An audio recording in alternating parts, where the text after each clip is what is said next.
பாலசுப்ரமணியனுக்கு, ஆய்க்குடி படிப்பாயசம் பிரியனுக்கு, ஆய்க்குடி படிப்பாயசம் பிரியனுக்கு, வேல் முருகன். வணக்கம்மா, உங்க பேருமா?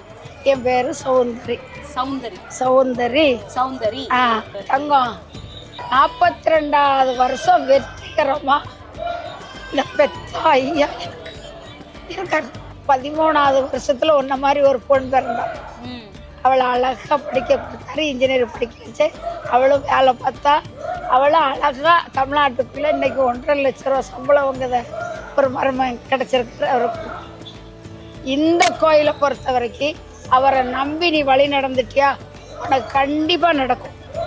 ஆனா நீங்க கம்ப்யூட்டர் தட்டுற மாதிரி இவற்றை வரக்கூடாது.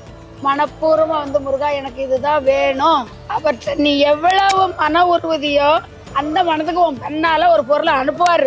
அவற்றை அவ்வளவு ஒரு சக்தி உண்டு. இந்த ஊரை பொறுத்த வரைக்கும் காடுதான் வீடு.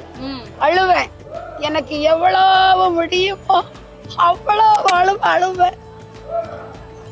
எனக்கு அவர் இப்ப எல்லாம் கொடுத்துருக்காரு தங்கம், அத்தனையும் கொடுத்துருக்காரு.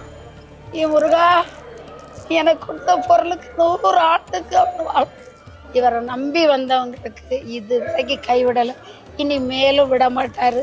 ரொம்ப சிறப்பா 100 ஆண்டு 100 ஆண்டு பல்லாண்டு வாழணும். சப்பரத்தை நீ பாரு, தமிழ்நாட்டிலே கிடையாத சப்பரம் ஆய்க்குடி பக்கம் சிறப்பாங்க. 1 லோடு வாழை ஏத்துவாங்க. இந்த ஊர் மக்களுக்கு 100 கோடி நமஸ்காரம் நான் பண்ணணும். அவங்க சப்பரம் மக்களுக்காக நாங்க விரதம் பிடிக்கணும் தங்கம். அவங்க அந்த முருகப்பெருமான அருளால ஊர் சுத்தி 3 மணி நேரம் சப்பரம் ஒரு 3 மணி நேரம் அவங்களுக்கு மீண்டும் மீண்டும் மீண்டும் மீண்டும் ஆயுளும் ஆரோக்கியமும் நோயற்ற வாழ வேணும். வேற என்னப்பா கேட்கணும்? வேற ஒன்றும் நிறைய சொன்னீங்க, நான் கேட்காம நிறைய சொல்லிட்டீங்க. நீ கேட்டது கிடைக்கும்.